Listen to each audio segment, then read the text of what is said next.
of God. The Bible says in the Proverbs 2, verse 6, For the Lord give wisdom, for his mouth come knowledge and understanding. And in the James chapter 1, verse 22, But ye doers of the words and not hearers only, deceiving your own selves. So may I call now the preacher for today, our Pastora, Cloud Laag.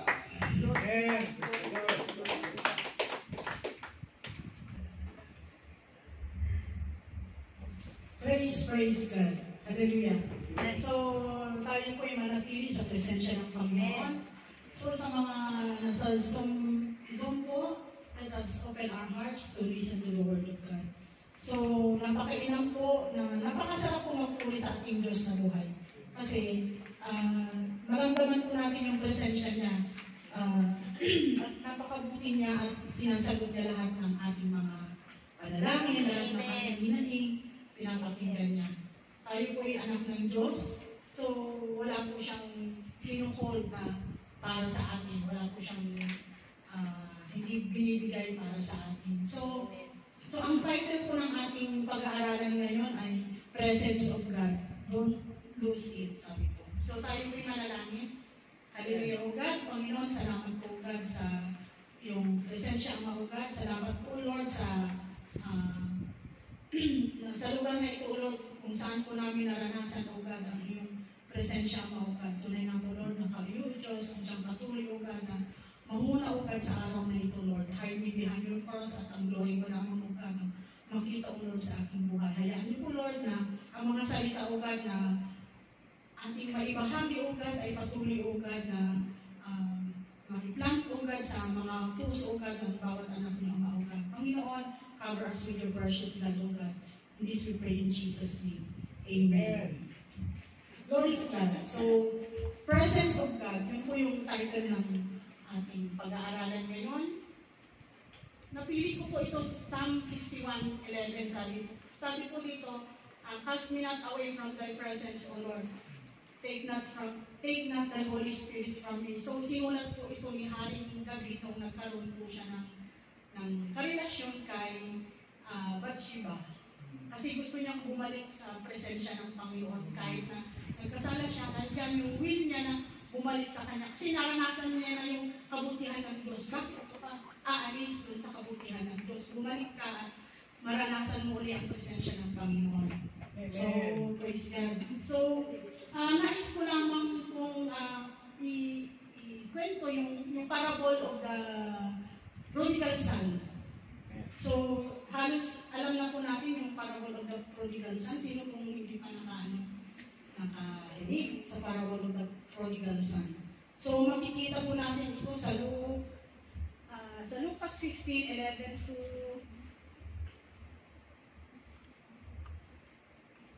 11 hanggang 20. So, ito po yung parable of the prodigal son. Ito po yung may dalawang magkapatid na kinuha po, yung bunso po, kinuha po niya yung part niya na, yung mana niya, kinuha niya na sa tatay niya.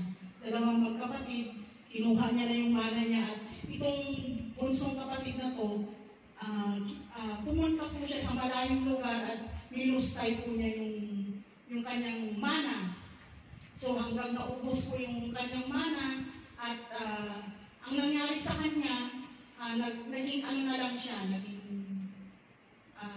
trabahador ng isang farm ng babuyan.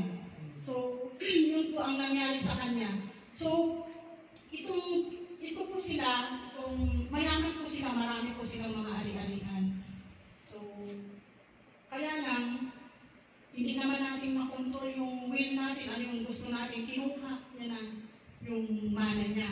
So, sa decision niya, kunin niya na yung property niya. So, makita natin na minsan sa buhay natin, sa sarili lang nating decision, nagkakamali tayo doon. So, anong nangyari doon sa younger son? So, nilustay niya lahat. Ginamit niya lahat hanggang naging siya, nag-alaga na lang ng baboy at even yung kinakain ng pig, yun na rin yung kinakain niya. So, sa mahabang panahon, yun yung naging lifestyle niya. So, makita natin, sa ganung kahabang panahon, walang pagpapala doon, walang blessing. Kasi may ginawa siya doon eh. He go against the will of the father, of his father. Mas masarap doon sa ano ng tatay na eh. Mayaman sila, kompleto yung mga ano nila doon. So, then, sabi niya isang araw, he came out from his senses na, sabi niya, hindi ako dapat mag-starve to death. Hindi ako dapat maging ganito. So, nag-decide po siya himself na bumalik siya sa kanyang ama. Bumalik po siya sa kanyang ama at malayo pa lamang po ay nakita na siya ng kanyang tatay, parating pa lang, welcome na siya. So, anong ginawa ng kanyang tatay? Nagpa-party siya doon sa kanila. Kasi bumalik siya eh, now, sabi ng tatay niya, nawala siya, now, nandyan na siya, nakita na siya. So, minsan, ganun din tayo sa ating buhay. Gumagawa tayo ng sarili nating desisyon at yun ang nagkukos ng nahihinder yung blessing para sa atin. Makita po natin na nagkasala po si younger son doon kasi nag-decide siya ng sarili niyang gusto. So makita natin yung consequence. Sa mahabang panahon, yung yung blessing, wala po. Wala po. Kasi lumayo siya sa presensya ng Panginoon. So ganun din po sa atin. Kung lumayo po tayo sa presensya ng ating Ama, sa ating Ama, ganun din ang mangyayari sa buhay natin. So ngayon, naranasan na natin yung pag-ibig ng Diyos. Bakit pa tayo lalayo? Yun ang doon. So, minsan, hindi naman tayo perfect. May mga may mga nagagawa tayong kasalanan, wala. Kasi, ang nais ng Panginoon, although sabihin natin, nag-strive tayo for perfection, but then, sabi ng Panginoon, growth, kailangan mag-grow tayo at mag-transform yung life natin kasi wala talagang perfect.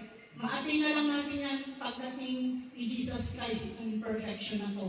So, God wants us to be transformed day by day. Yun ang nais ng Panginoon sa atin hanggang ma-achieve yung Christ-likeness sa ating buhay. Yun po ang nais ng Panginoon sa ating buhay. So, praise God, kahit na minsan tayo nagkakasala, welcome pa rin siya sa ang God, welcome pa rin niya tayo kahit tayo nagkakasala. Amen. So, ang lang nito, wag lang tayong magpaabot siguro pagdating niya na hindi tayo humingi ng kapatawaran or something. We have to ask every day, every minute, forgiveness sa ating mga kasalanan. Hindi naman pumunta ka doon at gano'n. Hindi, we can, it's a prayer, Lord, patawarin niyo ako.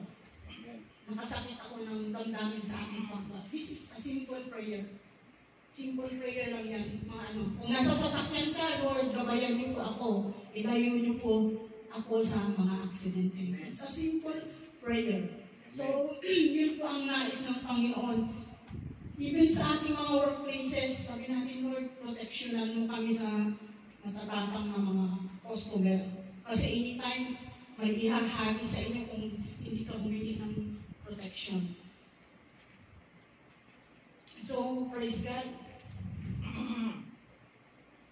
Sabi ko dito, a Hebrew term for presence is panim, Hebrew daw yun, which is translated as face, implying a close and personal encounter with the Lord.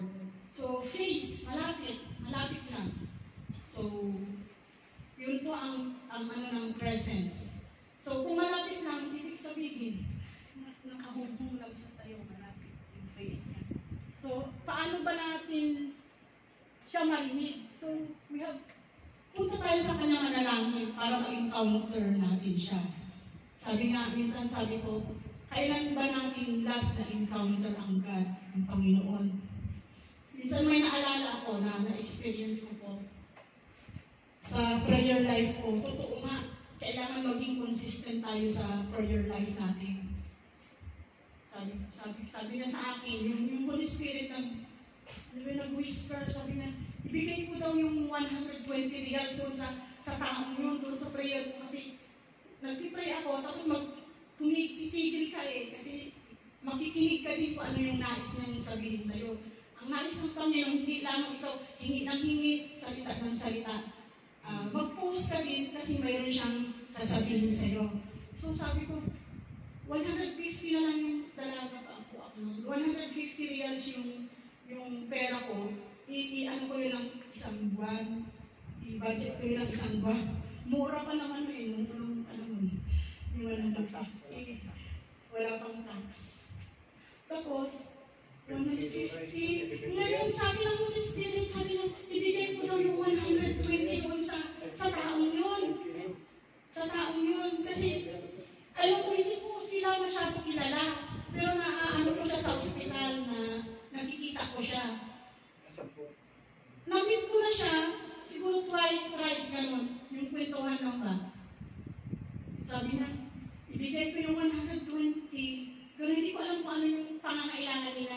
Yung 120, ibigay ko sa kanya. Sabi ko, sa flesh ko, ayokong ibigay yung 120, tapos 30 reals lang matitira sa'yo. Sa buong buwan, 30 reals lang matitira sa'yo. O di binigay ko yung sa ayaw at saka gusto ko, kasi gusto kong i-obey yung ng Holy Spirit, mas malakas yung kapangyarihan na Yung flesh ko umiksi na, na siya, basta nawala na. Binigay ko yung 120, sabi niya, I see, salamat. Sabi niya, kasi ordinary worker lang din sila sa isang iglesia, salamat. Makakain na kami sa magandang, bibili pala sila ng table, makakain na kami sa magandang mesa, sabi. Pero yung loob ko, 30 years na lang yung nakikita sa pag sa place ko sa'yo, sabi ko, Lord, yung first na encounter ko kayo, talagang naano ko yung spirit na nag-speak siya. Pasalamat siya, tapos sana mga usap ulit. basta lagi tayong manalangin, mangusap ang Panginoon. In our deep prayer life, mangusap siya. Consistent tayo dapat sa Kanya.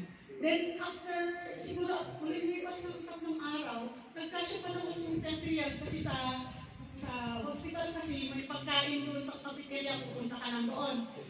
Wala. Hindi ko pa rin naubos yung 30 reals kasi doon ako kumakain sa cafeteria. Pagkatapos, after 3 days, tumawag yung sekretary ng pasyente namin. Sabi niya, Ate Cloud, sabi niya, tinatanong ng amo namin, magkano daw gusto mong ganyan, hadiah? Sabi ko kahit magkano, sabi ko, Lord, sabi ko, tingnan mo, sinuprahan niya yung 120, naging 300. Wow. Okay, 1,000. Naging 300 yung ano niya, pero okay na yun kasi, malaki na yung time na yun. Naging 300, pinadala niya, nilagay niya sa sobre. So, sabi ko, pag mag-obey ka pala doon sa totoo pala yun. So, pinalitan ni Lord yung 120 naging 300, natubli na yung tuwang-tuwa ako. So, praise God, ito po yung isang level or manifestation ng presence ng Panginoon na yung presence ng Panginoon na kaya mo ibigay yung pangangailangan mo kahit out of nowhere, tingnan mo may dadating. Amen. So, praise God, napakabuti ng Panginoon. Yun po ang na-encounter ko kay God. Hindi ko makalimutan. Kasi, yung flesh mo, ayaw mong ibigay, pero yung spirit nagsasabi. So, levels and manifestations of the presence of God. So, God is omnipresence. Omnipresence. So, kahit saan, sabi ko dito sa Psalm 139, 7 to 10, sabi ko dito, where could I go to escape from you? Where could I get away from your presence? If I went up to heaven, you would be there. If I lay down in the world of the dead, you would be there. If I flew away beyond the east or live in the farthest place in the west, you would be there to lead me.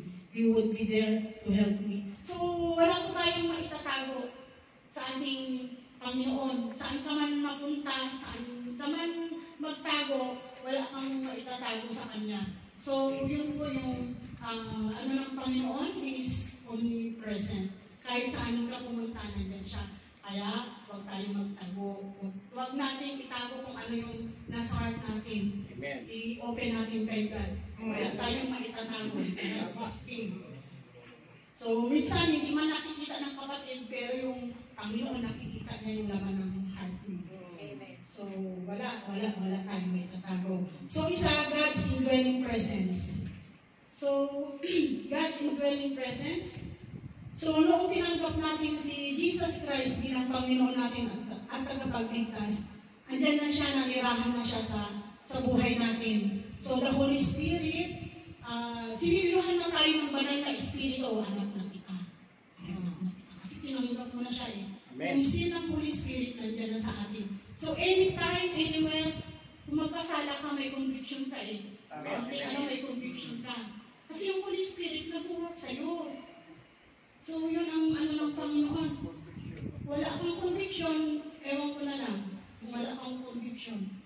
So, magtanong tayo sa sarili natin kung wala tayong conviction. So, sinabi po dito sa Romans 8:10-11, but if Christ lives in you, the Spirit is life for you, because you have been put right with God. Even though your bodies are going to die because of sin, if the Spirit of God, who raised Jesus from the dead, lives in you, then He who raised Christ from dead will also give life to your mortal bodies by the presence of His Spirit in you. So, minsan kung katawan natin mawawala man, pero kung nandyan yung banal na Espiritu sa atin, alam natin kung saan tayo pupunta. Saan pupunta yung ano natin, yung spirit natin. So, yun po ang importante. Noong last, nung umaten ako dun sa church namin, kasi kung question ko din si Pastor Oscar, magkikita-kita pa kaya tayo sa heaven, ito si Riggs, ganito ganyan. In-explain niya, magkita-kita pa pala.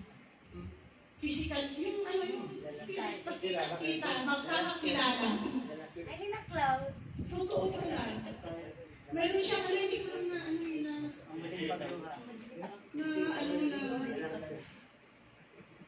Joke. See you. Kaya I encourage you, yung mga kamag-anak natin, bahagian natin ang salita ng Diyos para magkita-kita ulit tayo doon. Huwag natin hayaan sila na mapunta sa kabilang buhay. Amen. Na hindi tayo magkita-kita. That's why na-encourage din ako doon sa ano ng pastor.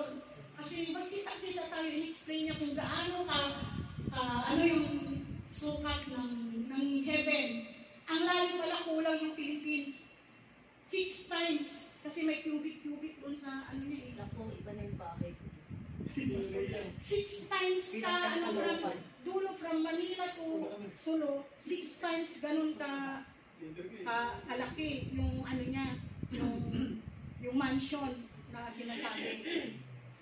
Ang lalim niya magturo pero gusto kong i-review. Parang napaka pero nandun sa Revelation yung mga sukat eh. Merong verses. So, yun po, andyan po yung Holy Spirit sa atin na ikaw ay anak niya. So, isa din po dito, God's manifested presence. Isa po dito, yung katulad nung kay Moses, crossing the Red Sea. So, mga pagpapagaling sa mga may sakit, sa parapos. So, yun po yung manifested presence ng Panginoon.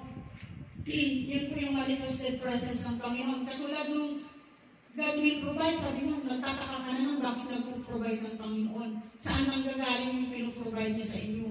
Minsan sa healing, nagtataka ka na wala namang pumuntang sa inyo. O yung doktor pumunta sa inyo, ba't ginagamit ka ito para gumaling yung kamag-anak natin, kaibigan natin. So, yun po yung presensya ng Panginoon na dapat natin i-appreciate day by day lahat.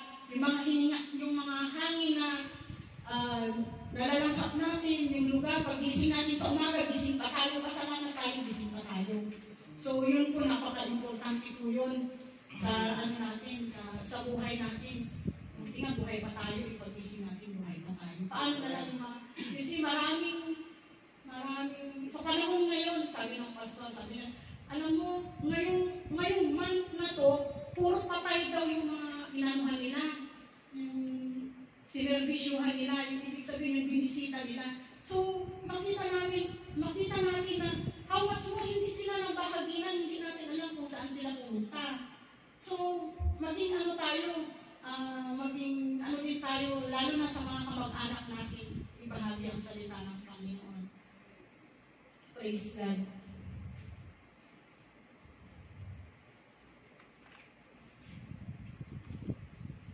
Maraming tagpo sa Biblia na nag-manifest ang presence ng Panginoon. Yung burning bush, andoon din yung ng Panginoon. Pero noong Old Testament, si God, namimili siya ng isang tao kung saan niya i-manifest yung kapangyarihan niya. Hindi lahat, hindi katulad sa atin na sabi sa Book of Joel, I will pour out the Spirit upon all flesh, sabi niya. Yun yung na sa atin. Pero nung unang panahon, pinipili niya si Moses, si ganito, si ganyan. Para doon na yung kapangyarihan niya. Brief lang yung brief sa isang tao. Para siya yung maging spokesperson nila. Pero ngayon, iba na kasi sinabi ng Book of Joel, I will pour out your Spirit upon all flesh. What is the importance of the presence of God? Makita niyo ba minsan yung nagmamanifest yung sa kagalingan, hindi natin nakikita doon sa mga TV, gumagaling, nakakalakad, nakakano. Isang manifestation din yun ng presence ng Panginoon. Kasi mayroong ng paggaling, instant, mayroong pag-antay ka or something. So maraming manifestation. Lahat, kahit na dun sa kalye, kung akala mo mababangga ka na, tapos bigla kang nag-break. Oh, praise God! Presence ng Panginoon yung nagharang dun sa para hindi ka ma-aksidente. Kaya ang galing ng Panginoon. Kaya lagi natin i-focus yung mind natin sa Kanya. Kasi kung hindi natin i-focus, mawawala tayo sa focus. Yun ang delikado. So, what is the importance of the presence of God?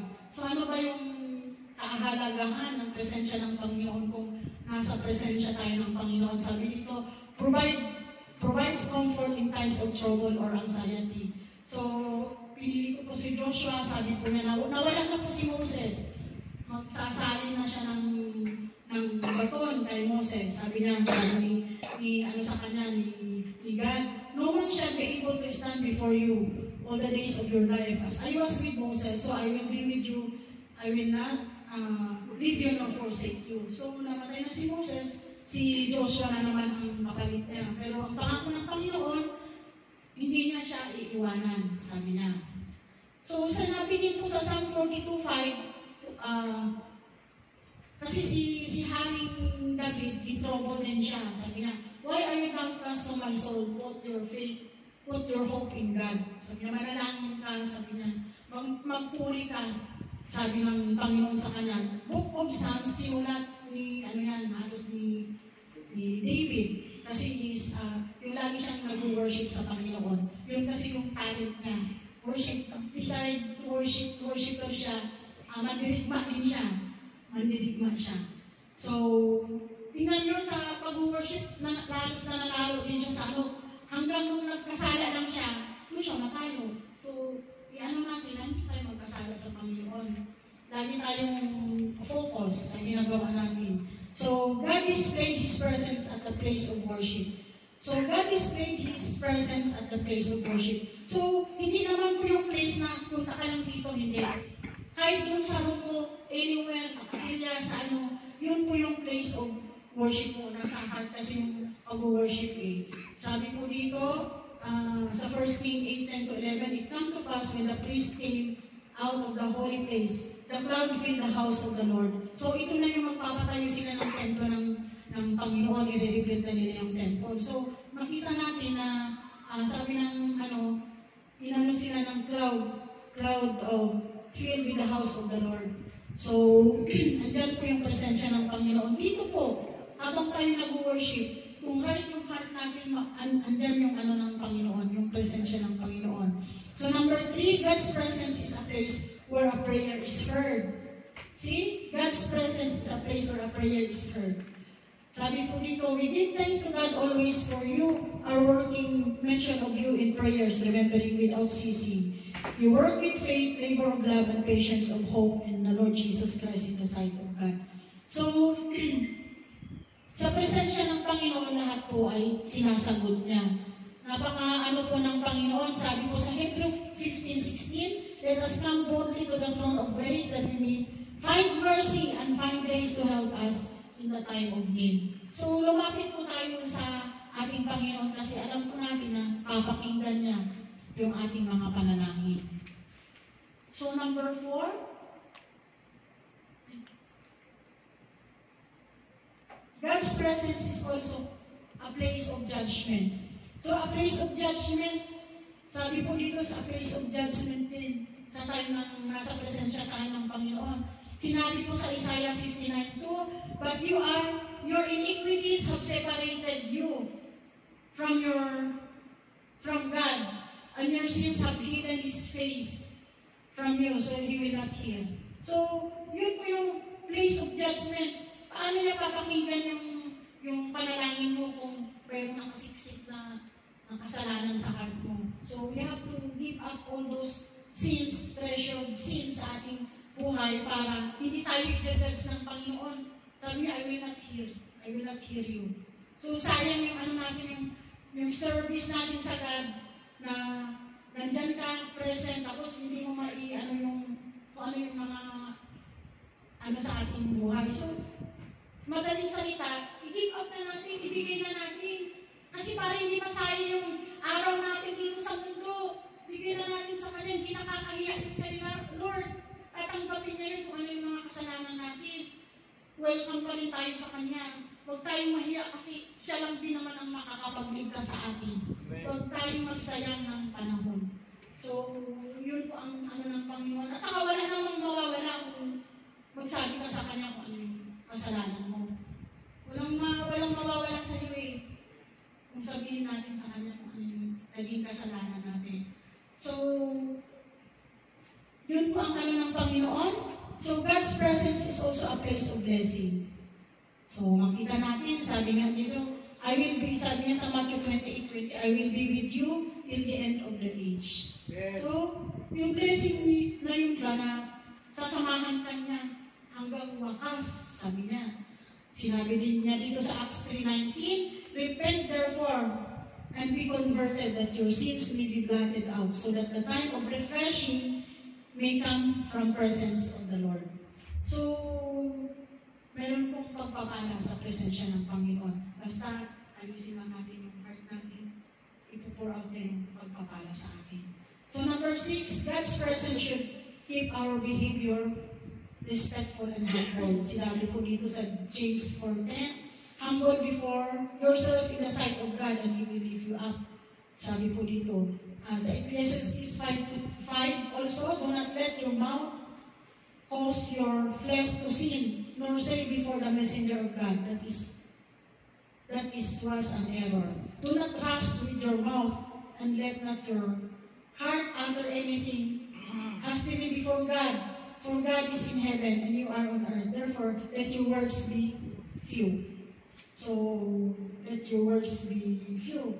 So, ano natin kung ano yung lumalabas sa bibig. Mga unwholesome talk. Ano na natin? I-delete na natin sa dila natin. Kasi pag lalo tayong nagsasalita, hindi tayo makakarinig ng Panginoon. Salita ng Panginoon. Kasi yun the more you talk, error din. Pero kung the more you nag-listen ka sa Panginoon, maririnig mo talaga kung ano yung plano ng Panginoon sa iyo. So, sabi niya, unwholesome talk, iiwasan natin. So, praise God. Yung mga supporting verses mo. So, how to dwell in the presence of God? Living in God's presence is a daily commitment that shapes our actions, works, attitudes, and relationship. So, daily commitment daw that shapes our action, words, attitudes, and relationship. So, kailangan niya ng daily ang nais ng Panginoon. So, how to dwell in the presence of God. Here are some ways to better dwell in the God's presence in your everyday life. So, balik po tayo sa basic. Sinabi po dito, kasi kung hindi natin ma-master yung basic, hindi tayo makapag-go on, matagal. So, i-master muna natin yung basic para makapag-expand tayo kung ano yung nais ng Panginoon na gagawin sa ating buhay. So, sinabi po dito, pray daily. Pray daily, araw-araw. Daily commitment nga eh. Sabi niya, make a prayer as part of your daily routine. So, yun po ang nais ng Panginoon, pray daily. Minsan ang hirap eh. Pero, disiplina lang kailangan. Disiplina ang kailangan. Paano natin maririnig yung pangungusap ng Panginoon sa atin kung hindi tayo nakakonect sa Kanya? So, sabi nga dito, pray, don't overthink. Minsan, nag-iisip na tayo, hindi pa tayo nakapagpanalangin. Minsan din, nasubrahan na tayo sa kaiisip, ang nais ng Panginoon, lumapit tayo sa Kanya. Kung hindi natin alam yung gagawin natin, lumapit tayo sa Kanya, manalangin tayo. Mayroong time talaga na hindi natin alam yung gagawin natin. But then, yung Holy Spirit magsasabi ka, mag-pray ka. We have to pray. Kasi hindi natin alam yung gagawin natin. Ituturo niya kung ano yung direksyon na ating gagawin. Sinabi nga po, yung still small voice, katabi mo siya. Pero pag demonyo daw yung magsalita lakas-lakas, kasi malayo sa sayo eh. Malayo sa sayo, kaya sumisigaw or something. So, minsan, sa pagsigaw pa, na maraming nasisira, nasasaktan. So, work of the evil. So, at ang nais ng Panginoon, lumapit tayo sa Kanya, pakinggan yung still small voice na sinasabi niya. So, isa pa, study the scripture. Study the scripture. So, spend time in meditating, reading the Word of God. Because the God's Word is full of wisdom, encouragement, truth that guides you in your decisions and actions. So, minsan, nalinisip tayo sa basa ako ng yan, nalinisip na tayo. Di ba na yung napanood natin si Mission Leaders sa Kending. Parang na-divert na yung natin. Instead, sana yung sa isip natin, Mission Leaders na bakla. magbasa ng Biblia, pero inabot na ng madaling araw, nanonood ng Mission Leaders. Nanonood ng kung ano-ano. Na-divert na eh. Kaya mas maganda pa rin yung mayroong Biblia. Kasi hindi eh. Minsan nagising na tayo sa Walang Facebook. Kaya naalala ko si Pastora Juliet, sabi niya, stop muna ako sa Facebook. Napuno na daw yung utak niya, na-consume na ng sa Facebook. Sabi niya. So, mayroong time mo napansin ko, wala nga siya pinapapakita sa Facebook. So, yun ang nais ng Panginoon. I-realign natin yung life natin sa gusto ng Panginoon. So, napaka-importante yung salita ng Panginoon. Sabi nga ni Pastor Eli na ito yung salamin ng buhay natin. Kung wala ito, wala ang guide natin, wala. So, isa po dito, foster fellowship. Sabi nga sa Hebrew 10:25, let us not give up the habit of meeting together. Kasi kailangan natin ng fellowship. Napaka-importante yung nandito tayo. Importante na nandito tayo makipag-fellowship. Yung testimony ng buhay natin. So, minsan gano'n yung naging attitude natin. Ay, dito muna ako sa gusto ko mag-isa. Alam niyo ba sa pag-iisa niyo, kahit ano-ano lang pumapasok sa isip natin. So, come with us, come join us sa worship. Kasi we will lift up one another. Yun po ang ano ng Panginoon, yung sama-sama tayong mag-worship sa ating Panginoon. So, yun po ang nais ng Panginoon sa ating buhay. So, isa po, practice kindness. Show love and kindness. Remember, God's light shines through us when we extend His love to others. So, minsan, yung mga hindi kaibig-ibig, mahalin natin. Kasi, ano sila, creation din sila ng Panginoon. Minsan, ano ba itong ano na to? Sama-sama niya, ganito. Let us love them. Kasi, yun yung ano ng Panginoon mahalin sila. Kasi kailangan nila si God. Minsan, gano'n, minsan, ano ba yan? Hindi ka dapat. Oo, yung mga ano, bakit gano'n? Gano'n. Sabi ko, nasasaktan din ako minsan doon sa workplace. Di ba maraming ikikwento doon sa, itong ano na to, pero nasasaktan din ako. Sabi ko, ano din sila ng Panginoon. Creation din sila ng Panginoon. Minsan, gano'n yung gano'n. Let us practice kindness. Kasi doon makikita yung light sa atin. So, isa din po yung seek forgiveness. So, in everyday life, we should seek forgiveness. Sabi niya nga dito, His mercy is new every morning.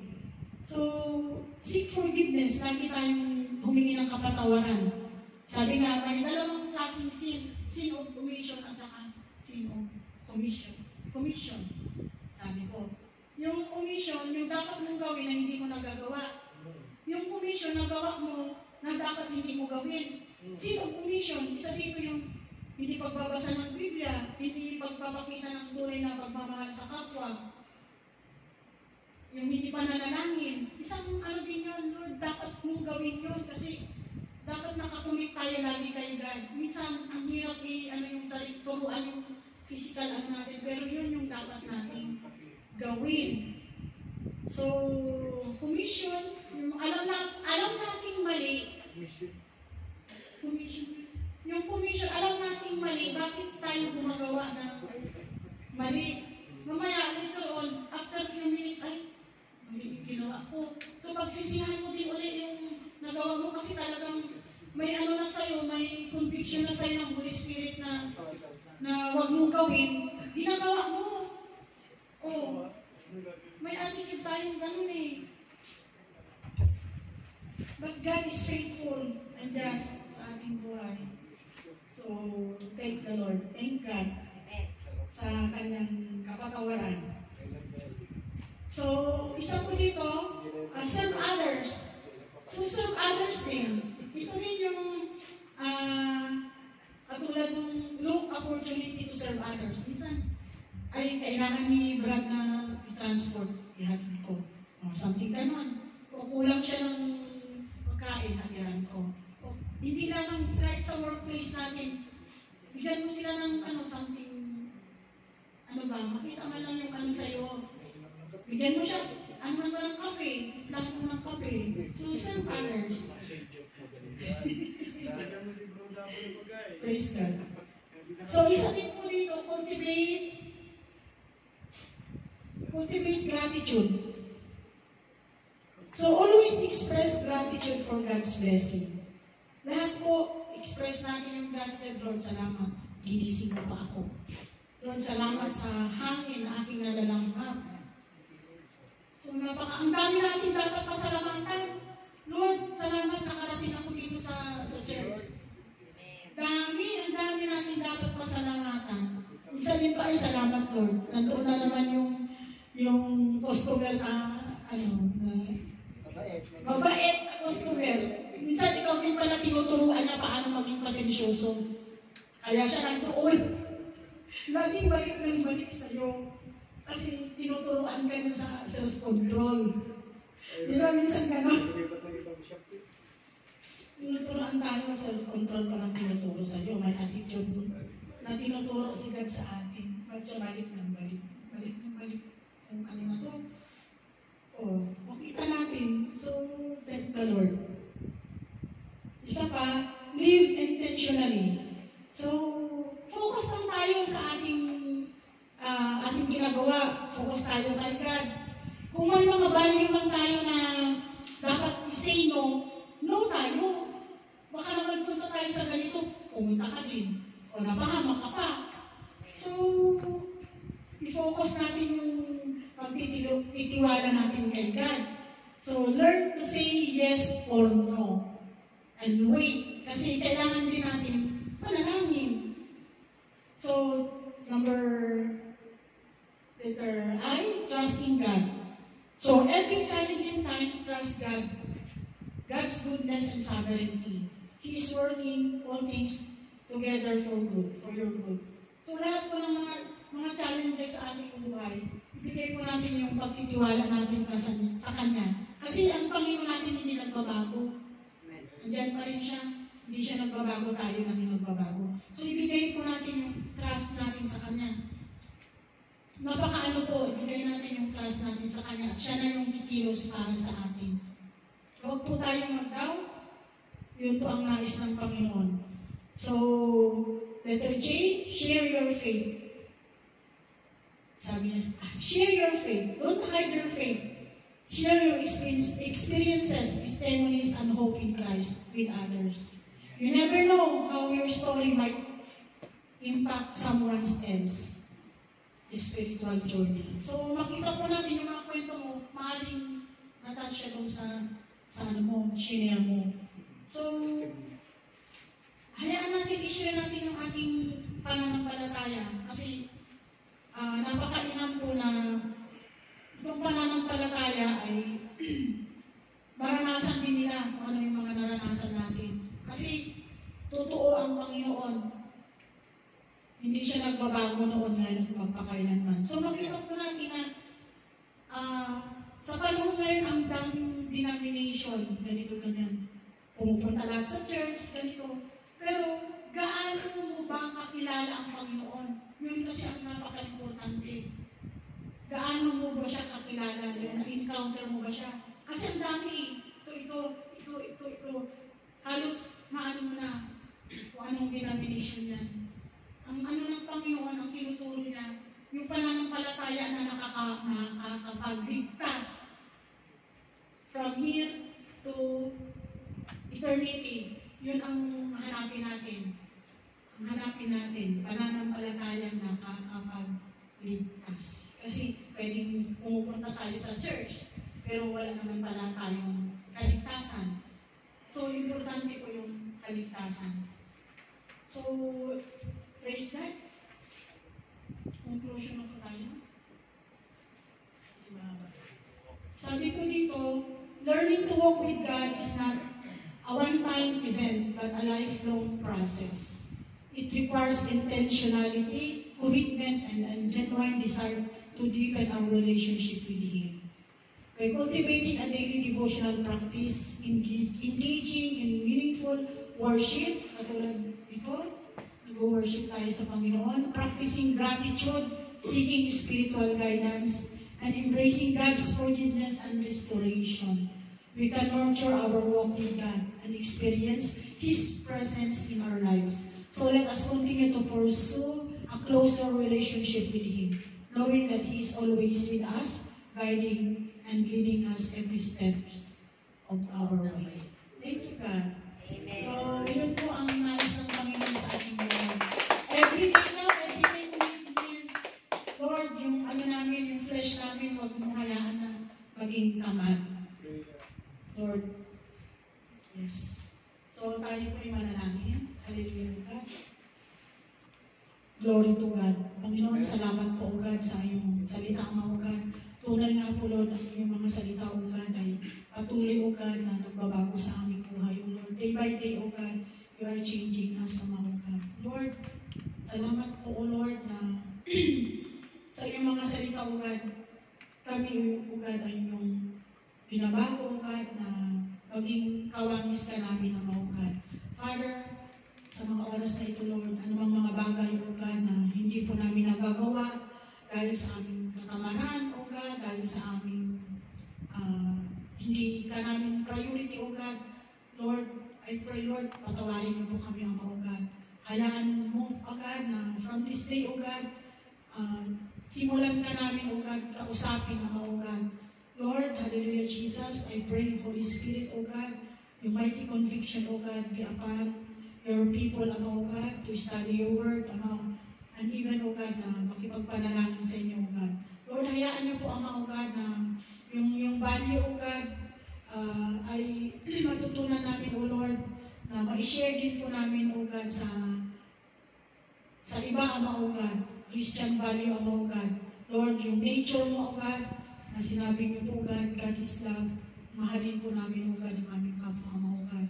Lord, lahat po, Ama, O God, kayo, O God, ang Diyos namin makapangyarihan, at hayaan niyo, Lord, na ang iyong presensya, O God, ay patuloy, O God, na manatili sa aming buhay, Ama, O God, hanggang sa inyong pagbabalik, Ama, O God. Thank you, God. We worship you, O God. We glorify you, O God. In Jesus' name. Amen. Amen. Amen.